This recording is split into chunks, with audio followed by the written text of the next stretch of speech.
Robert කියෝසාකි විසින් රචනා කරන ලද The Business of the 21st Century කියන පොතෙන් රොබට් කියෝසාකි අපිට පෙන්වලා දෙනවා අපේම කියලා ව්‍යාපාරයක් ගොඩනගාගන්නේ කොහොමද කියලා. ඒ වගේම විවිධ ව්‍යාපාර අතරින් අපිට ගැළපෙනම ව්‍යාපාරය තෝරාගන්නේ කොහොමද කියලා. මේ පොතේ අඩංගු කරුණු වලින් ඔයා දැනට නිරත වෙලා ඉන්න ව්‍යාපාරය වෙනස් කරන්න පුළුවන් වගේම ඒ මගින් ඔයාව සෑහෙන වෙනස් කරන්න පුළුවන්. ඒක නිසා දැන් අපි බලමු මේ 21 වෙනි සියවසට ගැළපෙන විදියට ව්‍යාපාරයක් ගොඩනගාගන්නේ කොහොමද කියලා. මේ පොතේ මුලින්ම කතා කරන්නේ අපේ අනාගතය පාලනය කිරීම අපේ අතට ගන්නේ කොහොමද කියන එක ගැනයි. ඔයා කුමන මට්ටමේ රැකියාවක් කළත් මේ පවතින ආර්ථික අර්බුදය හමුවේ ඒ රැකියාව නැතිවීමේ ඉතා විශාල අවදානමක් තියෙනවා. සරලවම කියනවා නම් රැකියා සුරක්ෂිතභාවය ඉතාමත්ම ඉහළ තැනක තිබුණු රාජ්‍ය සේවයේ රැකියාවන් පවා අද වෙනකොට නැතිවීමේ ඉතාමත්ම විශාල අර්බුදයකට මුහුණ දීලා තියෙනවා. මේක නිසා ඔයාට හොඳ ශක්තිමත් අනාගතයක් ඕනේ නම් ඔයාම ඒ දේ නිර්මාණය කරගත යුතු වෙනවා. කොහොම නමුත් ඔයාට ඔයාගේ අනාගතයේ වගකීම බාර ගන්න පුළුවන් වෙන්නේ ඔයාගේ ආදායම් මාර්ග ඔයා පාලනය කරනවා නම් විතරයි. අන්න ඒ සඳහා තමයි ඔයාට ව්‍යාපාරයක් අවශ්‍ය වෙන්නේ. රොබර්ට් කියෝසාකි ප්‍රකාශ කරන ආකාරයට ව්‍යාපාරයක් ආරම්භ කිරීමට හොඳම කාලය වෙන්නේ ආර්ථික අවපාතයක් පවතින අවස්ථාවකදී. මොකද සමාජයේ ඉන්න ව්‍යවසායකයන්ගේ ප්‍රබලම නැගිටීමක් දැක ගැනීමට හැකියාවක් ලැබෙන්නේ මේ වගේ අවස්ථාවකදී. ව්‍යවසායකයන් වෙනතපල ඉහළ යනවද පහළ යනවද කියන එකට අවධානය යොමු කරනවට වඩා අවධානය යොමු කරන්නේ වඩා හොඳ නිෂ්පාදනයක් පාරිභෝගිකයන් අතර පත් කරන්නේ කොහොමද කියන එක පිළිබඳවයි. මේ වගේ කාලවලදී රැකියාවල නියුතු පුද්ගලයන්ොත් තමන්ගේ රැකියාවේ අවිනිශ්චිතභාවය ඉතාමත්ම වැඩි වෙන බව දැක්කහම ඊට විකල්ප ආදායම් මාර්ගයක් සොයා ගැනීම සඳහා ව්‍යාපාර ආරම්භ කිරීමට පෙළඹෙනවා. සමාජයේ ඉන්න බොහෝ දෙනා ජීවත් වෙන්නේ කම්ෆර්ට් සෝන් එකේ. එහෙම නැත්නම් මේ සුව පහසු කලාපයේ. ඉතින් ආර්ථික අවපාතයක් ඇති වුණු අවස්ථාවලදී ඒ ආර්ථික අවපාතය මගින්ම මේ සුව පහසු කලාපයේ ඉන්න බොහෝ දෙනෙක් ඒකෙන් එළියට ඇදලා දානවා. සාමාන්‍යයෙන් දවස බොහොම කම්මැලි ආකාරයට ගත කරන පුද්ගලයෙක් වුණත් තමන් ලොකු කරදරයක වැටුණොත් ඒ කරදරයෙන් මිදීම සඳහා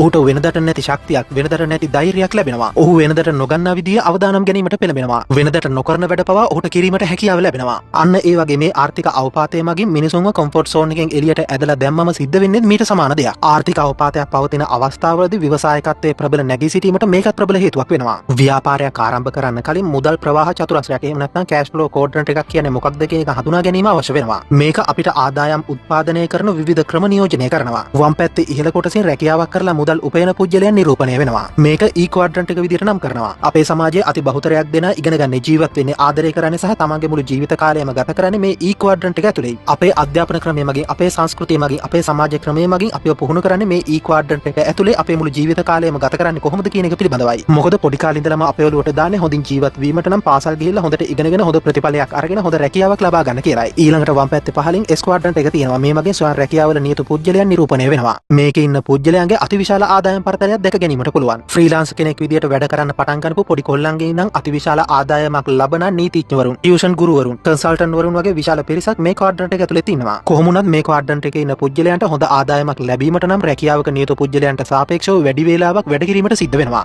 මොකද මොවුන්ගේ ආදායම තනිකරම රඳා පවතින්නේ ඔවුන් වැඩ කිරීම සඳහා කොයිතරම් කාලයක් වැය කරනවද කියන එක මතයි. ඊළඟට දකුණු පැත්තේ ඉහළින් අපිට B ක්වොඩ්‍රන්ට් එක දැක ගන්න පුළුවන්. විශාල ව්‍යාපාරිකයන් අයිති වෙන්නේ මේ කොටසටයි. කලින් කතා කරපු S ක්වොඩ්‍රන්ට් එකේ ව්‍යාපාරිකයෙක් සහ මේ B ක්වොඩ්‍රන්ට් එකේ ඉන්න ව්‍යාපාරිකයෙක් අතර විශාල වෙනසක් හඳුනා ගන්න පුළුවන්. මොකද S ක්වොඩ්‍රන්ට් එක එහෙම නැත්නම් ස්වයං රැකියාවක නියුතු ව්‍යාපාරිකයෙක් තමන්ගේ ව්‍යාපාරය සඳහා තමන්ම වැඩ කරනවා. නමුත් B ක්වොඩ්‍රන්ට් එකේ ඉන්න ව්‍යාපාරිකයෙකුට ඔහුගේ ව්‍යාපාරය සඳහා වැඩ කිරීමට සිද්ධ වෙන්නේ නැහැ. මොකද ඔහුගේ ව්‍යාපාරය ඉදිරියට කරගෙන යාම සඳහා ඔහුට සේවකයන් අතිවිශාල ප්‍රමාණයක් ඉන්නවා. සාමාන්‍යයෙන් මේ කොටසට වැටෙන්නේ සේවකයන් 500කට වඩා වැඩි පිරිසක් සිටින ව්‍යාපාරික හිමිකරුවනුයි. සරලවම කියනවා නම් ස්වයං රැකියා කරන අය තමන්ගේ ව්‍යාපාරය වෙනුවෙන් වැඩ කරනවා. නමුත් මේ විශාල සමාගම් හිමිකරුවන්ගේ ව්‍යාපාර ඔවුන් වෙනුවෙන් වැඩ කරනවා. B ක්වොඩ්‍රන්ට් එකේ ඉන්න පුද්ගලයන් තමන්ගේ ආදායම පාලනය කරන නිසා ආර්ථික අවපාතයකට හොඳින්ම ඔරොත්තු දෙන පිරිසක් විදියට මොවුන්ව හඳුනා ගන්න පුළුවන්. ඊළඟට අපිට දකුණු පැත්තේ පහලින් I ක්වොඩ්‍රන්ට් එක එහෙම නැත්නම් ආයෝජකයන් නිරූපණය වෙන කොටස හඳුනා ගන්න පුළුවන්. මේ කොටසේ ඉන්න පුද්ගලයන් ඔවුන්ගේ මුදල් විවිධ ආයෝජනවල යොදවලා ඒ මගින් ආදායම් උත්පාදනය කරගන්නවා. සරලවම කියනවා නම් ඔවුන්ගේ මුදල් ඔවුන් වෙනුවෙන් වැඩ කිරීම සඳහා යොදවනවා. ඉතින් ඔයා ඔයාගේ රැකියාව වෙනස් කළා කියලා ඔයා ඉන්නේ මොන ක්වොඩ්‍රන්ට් එකේද කියන එක ඔයාට වෙනස් කර ගැනීමට හැකියාවක් නැහැ.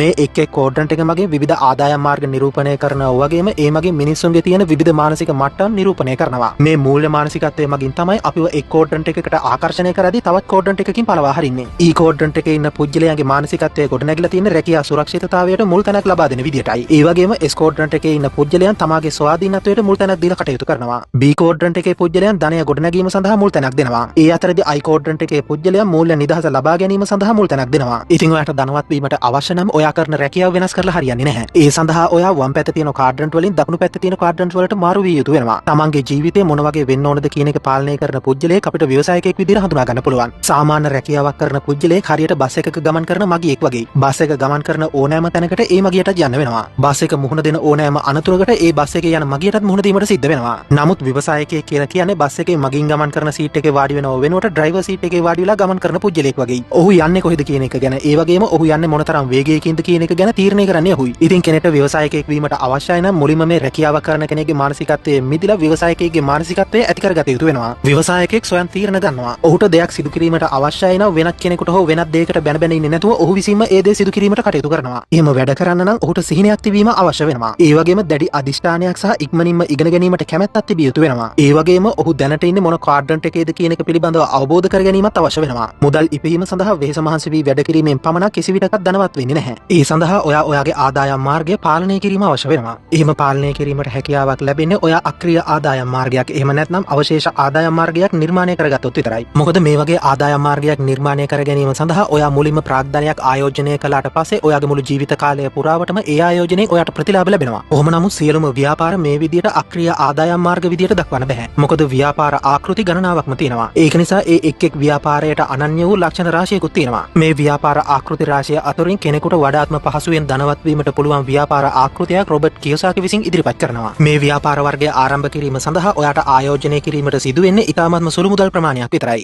ඒ වගේම කෙනෙකුට බොහොම පහසුවෙන් පාර්ට් ටයිම් විදියට මේ ව්‍යාපාරය සිදු කිරීමේ හැකියාවක් තියෙනවා. ඒක නිසා කෙනෙකුට රැකියාව කරන අතරතුරේ වුණත් මේ ව්‍යාපාරයට සම්බන්ධ වෙලා මේ ව්‍යාපාරයේ මගේ රැකියාවෙන් ලැබෙන ආදායමට වඩා ඉහළ ඒ වගේම ස්ථාවර ආදායමක් ලැබෙන්න ගත්තට පස්සේ ඔහුට සම්පූර්ණයෙන්ම තමන්ගේ රැකියාවෙන් ඉවත් වෙලා මේ ව්‍යාපාරයේ දිගටම නිරත වීමේ හැකියාව තියෙනවා. මේ ව්‍යාපාර ආකෘතිය තමයි නෙට්වර්ක් මාකටිං කියලා කියන්නේ. ඊළඟට මේ කෘතිය ඉදිරිපත් කරන්නේ අපිට ධන වර්ධනය කර ගැනීම සඳහා යොදා ගන්න පුළුවන් වත්කම් මටක් පිළිබඳවයි. බොහෝ දෙනා මේ වත්කමක් සහ වගකීමක් කියන දෙක පටලවාගෙන ඉන්නවා. කිසියම් දෙයක වටිනාකම මිල කොයිතරම්ද කියන එක මත ඒක වත්කමක් හෝ වගකීමක් බවට පත් වෙන්නේ නැහැ. ඒ දේ මගින් අපේ අතට මුදල් ලැබෙනවද එහෙම නැත්නම් අපේ අතින් මුදල් වියදම් වෙනවද කියන එක මත තමයි ඒක වත්කමක්ද වගකීමක්ද කියන එක තීරණය වෙන්නේ. ඔයා මිලදී ගන්නා සෑම දෙයක්ම එක්ක ඔයාට මුදල් උපයලා දෙනවා. එහෙම නැත්නම් ඔයාගේ අතේ තියෙන මුදලත් වියදම් කරනවා. මේ දෙකෙන් බාහිර දෙයක් ඔයාට මිලදී ගැනීමට හැකියාවක් නැහැ. ඔයා මිලදී ගන්නා යම්කිසි දෙයක් මගින් ඔයාට මුදලක් උපයලා දෙන්නේ නැත්නම් ඒක වගකීමක් බවට පත් වෙනවා. මේක නිසා ඔයාගේ පෞද්ගලික පරිහරණය සඳහා යොදා ගන්න නිවස වගකීමක් විදියට දක්වන්න පුළුවන්. මොකද ඒ මගිනුත් ඔයාට වියදම් සිදු කරනවා මිසක් ඔයාට කිසිම ආදායමක් ලබා දෙන්නේ නැහැ. බොහෝ දෙනෙක් මේ වත්කම් සහ වගකීම් කියන දෙක පටලවා ගන්න ඒවායේ මුදල් ප්‍රවාහය එහෙම නැත්නම් කෑෂ් ෆ්ලෝ එක දිහා බලන්නේ නැතුව ඒවායේ වටිනාකම මත පදනම් වෙලා තීරණ ගන්න නිසායි. උදාහරණයක් විදියට ඔයා අවුරුදු 20කට කලින් මිලදී ගත්ත නිවසේ වටිනාකම මේ වෙනකොට සෑහෙන වැඩි වෙලා තියෙන පුළුවන්. ඒ වටිනාකම කොයිතරම් වැඩි වෙලා තිබුණත් ඒ නිවසෙන් ඔයාට කිසියම් ආදායමක් උත්පාදනය කරලා දෙන්නේ නැත්නම් ඒක අනිවාර්යයෙන්ම වගකීමක් බවට පත් වෙනවා. ඒ වගේම සමහර විට ඔයා මිලදී ගත්ත මෝටර රථයේ වටිනාකම ඔයා මිලදී ගත්ත මිලට වඩා දැන් කිහිප ගුණයක් වැඩි වෙලා තියෙන පුළුවන්. ඉතින් ඔයාට දැන් මේ මෝටර රථය අලෙවි කිරීම මගින් විශාල ප්‍රාග්ධන ලාභයක් ලබා ගැනීමේ හැකියාව තියෙනවා. නමුත් මේ ප්‍රාග්ධන ලාභය අපිට කෑෂ් ෆ්ලෝ එකක් එහෙම නැත්නම් අපේ සාක්කුවට මුදල් දමන දෙයක් විදියට දක්වන්න බෑ. මොකද මේ විදියට මිල වැඩි වුණු නිවසක් හෝ මෝටර රථයක් අපි සන්තකයේ තියෙනකම්ම අපිට ඒ දේවල් සඳහා වියදම් කරන්න සිදු වෙනවා මිසක් කිසිම ආදායමක් ලැබෙන්නේ නැහැ. ඒ වගේම අපි මේ දේවල් ප්‍රාග්ධන ලාභයක් බලාපොරොත්තු වෙමින් විකුණුවොත්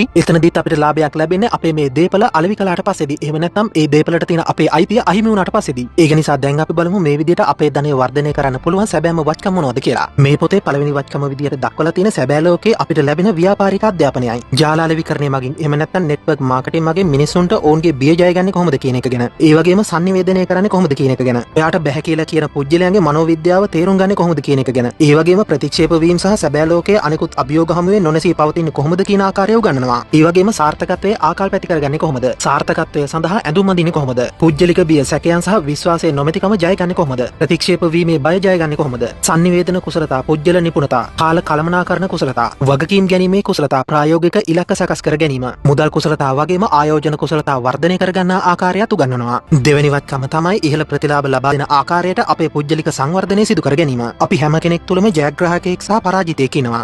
ජයග්‍රාහකයා අවදානමට මුහුණ දෙද්දී පරාජිතයා හැමතිස්සෙම සිතන්නේ ආරක්ෂා වීම ගැන පමණයි. කිසියම් තීරණයක් ගැනීමේදී අපේ බිය, අපේ සැකය හෝ අපේ ආත්ම අභිමානයට මුල් තැනක් ලබා දුන්නොත් ඒ සෑම අවස්ථාවකම අපි තුල සිටින පරාජිතයා මතුවෙනවා. ඉතින් ඔයාව උද්‍යෝගිමත් කරන කතාවලට සවන් දෙනවා වගේම තවත් කෙනෙක් උද්‍යෝගිමත් කරන්න පුළුවන් කතාවක් ඔයා විසින්ම නිර්මාණය කරගන්න පුළුවන් නම් ඒ මගිනුත් ඔයා තුල සිටින මේ පරාජිතයව යටපත් කර ගැනීමට ඔයාට හැකියාව ලැබෙනවා. තුන්වෙනි වත්කම තමයි ඔයා වගේම සිහින තියෙන, ඔයා වගේම කැපවීම, ධෛර්යය තියෙන මිත්‍රයන් ඇති කර ගැනීම. බොහෝ අය තමන්ගේ ජීවිතය ගත කරන්නේ මූල්‍යමය වශයෙන් පසුබෑමට ලක්වුණු පුජ්‍යලයන් වට කරගෙනයි. ඉතින් ඔයාට කවදාවත් ඔයා ආශ්‍රය කරන පුජ්‍යලයන් අභිමුවා යාමට හැකියාවක් ලැබෙන්නේ නැහැ. ඒක නිසා ඔයාට දියුණු වීමට අවශ්‍යයි නම් කරන්න තියෙන හොඳම දේ දැනටමත් දියුණු පුජ්‍යලයන්ව ආශ්‍රය කිරීමයි. මෙතනදී දියුණු කියන එකෙන් අදහස් කළේ මුදල් වලින් දියුණු වීම නෙවෙයි, ආකල්ප වලින් ධනවත් වීමයි. මොකද දෙමව්පිය උරුමයෙන් විශාල ධනයක් ලැබුණු පුජ්‍යලයකට උනත් දුප්පත් පුජ්‍යලයකගේ ආකල්ප තියෙන්න පුළුවන්. ඒ වගේම බොහොම දුප්පත් පවුලක හැදී වැඩුණු පුජ්‍යලයකට උනත් බොහොම ධනවත් මිනිසෙකුගේ ආකල්ප තියෙන්න පුළුවන්. ඉතින් වර්තමානයේදී ඔවුන්ට මුදල් තිබුණත් නැතත් අනාගතයේදී ඔවුන් ධනවත් වෙනවද නැද්ද කියන එක තීරණය වෙන්නේ ඔවුන්ගේ ආකල්ප මතයි. අන්න ඒ හේතුව නිසා තමයි ඔයා හොඳ ධනවත් ආකල්ප තියෙන පුජ්‍යලයන් පුළුවන් තරම් ඇසුරු කළ යුතු වෙන්නේ. හතරවෙනි වත්කම තමයි ඔයාගේම ව්‍යාපාරික ජාලයක් නිර්මාණය නිර්මාණය කර ගැනීම. මේ ලෝකයේ හොඳම බීම එක කොකාකෝලා බීම එක නොවෙන්න පුළුවන්. නමුත් මේ ලෝකයේ හොඳම බීම අලෙවි කරන ජාලය තියෙන්නේ කොකාකෝලා සමාගමටයි. මේක නිසා සාර්ථකත්වයට අවශ්‍ය වෙන්නේ ඉතා අද්විතීය නිෂ්පාදනයක් නිපදවීම නෙවෙයි. හොඳ ව්‍යාපාරික ජාලයක් නිර්මාණය කර ගැනීමයි. ඔයාට ධනවත් වීමට තියෙන පහසුම ක්‍රමය වෙන්නේ ශක්තිමත් ඒ වගේම වර්ධනය කරන්න පුළුවන් ව්‍යාපාරික ජාලයක් ගොඩනගා ගැනීමයි. අසනිවත්කම තමයි කොපි කරන්න පුළුවන්. එහෙම නැත්නම් විශාල පරිමාණයේ ව්‍යාපාරයක් බවට පත් කරන්න පුළුවන් ව්‍යාපාරයක් ආරම්භ කිරීම.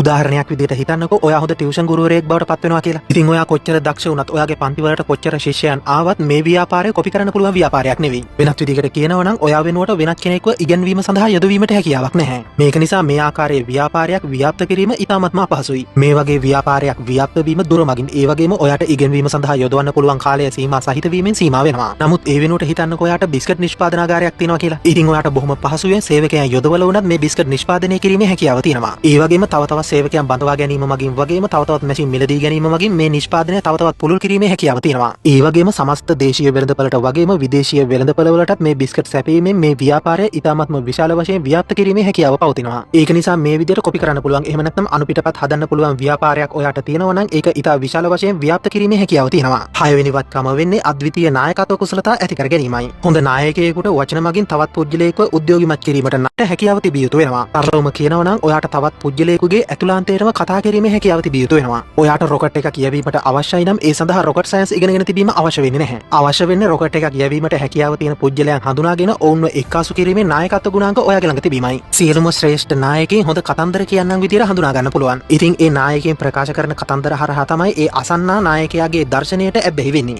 ලෝකයේ හොඳම නිෂ්පාදන හෝ සේවා සපයන ව්‍යාපාරයට මුදල් යන්නේ නැහැ. ඒ වෙනුවට හොඳම නායකයින් සිටින ව්‍යාපාරයට තමයි මුදල් ගලාගෙන යන්නේ. ඔයාගේ ළඟ ලෝකයේ හොඳම නිෂ්පාදනයක් තිබුණත් ඔයාට සාර්ථකව sannivedanaya කරලා ඒ නිෂ්පාදනය පාරිභෝගිකයන්ට ගෙන යන්න බැරි නම් ඒ නිෂ්පාදනය කොයිතරම් හොඳ එකක් වුණත් ඔයාට ව්‍යාපාරිකයෙක් වශයෙන් සාර්ථක වීමට හැකියාවක් ලැබෙන්නේ නැහැ. හොඳ නායකයෙක් වීම සඳහා තමන්ගේ මනස ආත්මය සිරුර සහ හැඟීම් කියන මේ සියලුම දේවල් හොඳින් පාලනය කිරීමේ හැකියාවක් තිබිය යුතුයි. 7 වෙනි වත්කම තමයි සැබෑ ධනය නිර්මාණය සඳහා යාන්ත්‍රණයක් ගොඩනගා ගැනීම.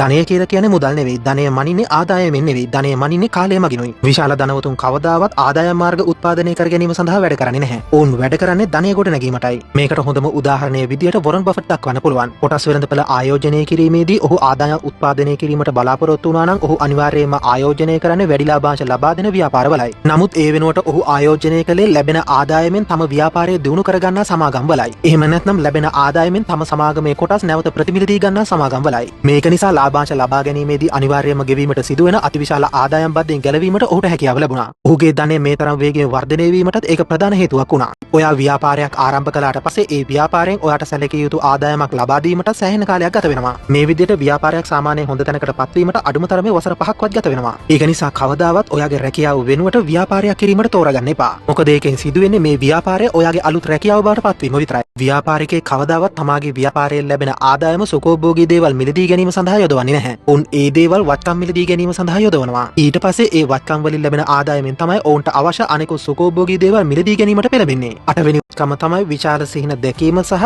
ඒ සිහින සැබෑවක් බවට පත් කිරීමට ඇති හැකියාව. ලොකු මිනිස්සුන්ට ලොකු හීන තියෙනවා. පොඩි මිනිස්සුන්ට පොඩි හීන තියෙනවා. ඉතින් ඔයාට වෙන්න ඕනේ කවුද කියන එක වෙනස් කිරීමට අවශ්‍යයි නම් ඔයාගේ සිහිනේ ප්‍රමාණය මුලින්ම වෙනස් කරගෙන ඉන්න.